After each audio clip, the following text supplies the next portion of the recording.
અમરેલી જિલ્લાના જાફરાબાદ તાલુકાના બાબરકોટ ગામે UltraTech cement limited GCW Kovaya company સામે ગ્રામજનોમાં ભારે રોષ જોવા મળ્યો છે। ગ્રામજનોના આક્ષેપ મુજબ કંપની દ્વારા રાત્રિના સમયે ગૌચર જમીન પર ભારે વાહનો ચલાવી ખનીજ ચોરી કરવામાં આવી રહી છે। બાબરકોટ ગામના ગૌચરમાં બિનકાયદેસર માઇનિંગ અને રસ્તાઓ બનાવવાના કારણે ગામના પશુઓને ગૌચરમાં જવું મુશ્કેલ પડ્યું છે। માઇનિંગની ધૂળથી પશુઓમાં અનેક બીમારીઓ ફેલાઈ રહી છે અને મૃત્યુદર પણ વધી રહ્યો છે।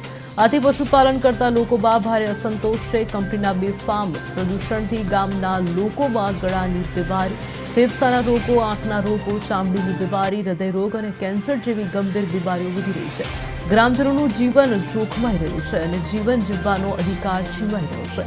ગૌચરમાં ગેરકાયદેસર માઇનિંગ, બ્લાસ્ટિંગ અને ભારે વાહનોના ઘોંઘાટથી ધ્વનિ પ્રદૂષણ પણ વધી રહ્યું છે, જેના કારણે આજુબાજુના વાડી વિસ્તારમાં રહેતા બાળકોના સ્વાસ્થ્ય પર ગંભીર અસર થઈ રહી છે। બાબરકોટ ગામના યુવા સરપંચે ચેતવણી આપી છે કે જો જાહેર હિત, માનવ હિત અને પર્યાવરણને થતું નુકસાન અટકાવવામાં નહીં આવે તો કાયદેસરની કાર્યવાહી હાથ ધરવામાં આવશે।